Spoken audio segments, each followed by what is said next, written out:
Hello, അപ്പോൾ എല്ലാവർക്കും പുതിയൊരു വീഡിയോയിലേക്ക് സ്വാഗതം. അപ്പോൾ ഇന്ന് നമുക്ക് സ്ലിറ്റഡ് ടോപ്പിൻ്റെ ഇക്വേഷൻ നോക്കിയാൽ അതിൽ ബസ്റ്റും അടി ലൂസും എങ്ങനെയാണ് കാണുന്നതെന്ന് നോക്കാം.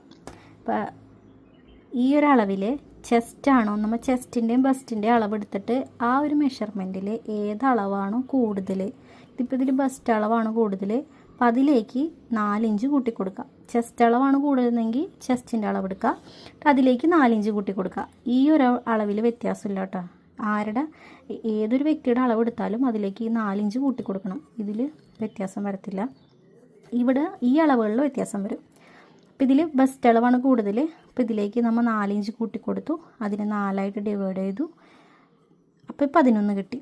ഇതിലേക്ക് 1.5 ഇഞ്ച്, ഈ 1.5 ഇഞ്ച് തയ്യൽ തുമ്പാണ്, ഈ 1.5 ഇഞ്ചും കൂടെ കൂട്ടിക്കഴിയുമ്പോൾ നമുക്കിവിടെ 12.5 ഇഞ്ച് കിട്ടും. അപ്പോൾ ഈ ഒരു അളവാണ് നമുക്ക് ചെസ്റ്റ് അളവായിട്ട് വരുന്നത്. മനസ്സിലായെന്ന് വിചാരിക്കണം. പിന്നെ നമുക്ക് അടി ലൂസ് കണക്കാക്കണമെന്ന് വെച്ചിട്ടുണ്ടെങ്കിൽ നമ്മുടെ ഹിപ്പിൻ്റെ അളവും ബസ്റ്റിൻ്റെ അളവും, ബസ്റ്റ് അളവും ഹിപ്പ് അളവും എത്രയാണെന്ന് നോക്കാം. എന്നിട്ട് അതിൽ ഏതാണോ കൂടുതൽ വരുന്നത്, ഹിപ്പ് അളവാണെന്നുണ്ടെങ്കിൽ ഹിപ്പിൻ്റെ അളവ് എടുത്ത് എഴുതാം, ബസ്റ്റിൻ്റെ അളവാണെന്നുണ്ടെങ്കിൽ ബസ്റ്റ് അളവിൻ്റെ അടുത്ത് ഇവിടെ എടുത്ത് എഴുതാം. ഇതിലേക്ക് ഈ 1 ഇഞ്ച് കൂട്ടി കൊടുക്കാം. ഇതിലും വ്യത്യാസമില്ല കേട്ടോ. ഇത് ഏതൊരു വ്യക്തിയുടെ ആയാലും ഈ 1 ഇഞ്ച് നമ്മൾ ഈ അടി ലൂസിലോട്ട് കൂട്ടി കൊടുക്കണം.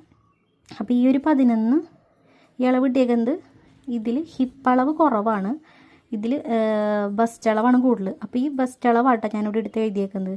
ഈ ബസ്റ്റ് അളവിനെ കൂട്ടിക്കഴിയുമ്പോൾ നമുക്കിവിടെ കിട്ടിയേക്കുന്നത് 11 അല്ലേ. ഇത് ഈ അളവിനെ 4 ഡിവൈഡ് ചെയ്യുമ്പോൾ കിട്ടിയത് 11 ഈ 1.5 ഇഞ്ച് കൂട്ടുന്നതിൽ മുന്നുള്ള അളവുണ്ടല്ലോ, ഈ അളവാട്ടോ നമ്മൾ ഇവിടേക്ക് എടുക്കണ്ടേ അടി ലൂസിലേക്ക്. ചെസ്റ്റാണോ ബസ്റ്റാണോ ഹിപ്പാണോ കൂടുതൽ, അതിലത്തെ അളവ് എടുക്കുക. ഏതളവാണോ കൂടുതലെന്ന് വെച്ചിട്ടുണ്ടെങ്കിൽ അത് എടുക്കുക. അതിനെ ആ അളവിൽ ഇത്രയും ഡിവൈഡ് കഴിഞ്ഞ് കഴിയുമ്പോൾ ഈ ഒരളവുണ്ടല്ലോ കിട്ടുന്ന, ഈ ഒരളവ് 4 ഡിവൈഡ് ചെയ്യുമ്പോൾ കിട്ടുന്ന ഈ ഒരളവുണ്ടല്ലോ, ഈ ഒരു അളവിനെ ഇവിടേക്ക് എടുത്തെഴുതുക.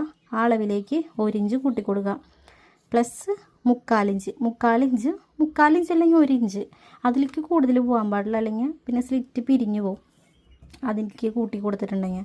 അപ്പോൾ പ്ലസ് 3/4 ഇഞ്ചും കൂടെ കൂട്ടിക്കഴിയുമ്പോൾ കിട്ടുന്ന അളവാണ് ഇവിടെ 12.75. ഈ അളവാണ് നമ്മൾ സ്ലിറ്റഡ് ടോപ്പിന് അടിയിലേക്ക് കൊടുക്കണ അളവ്.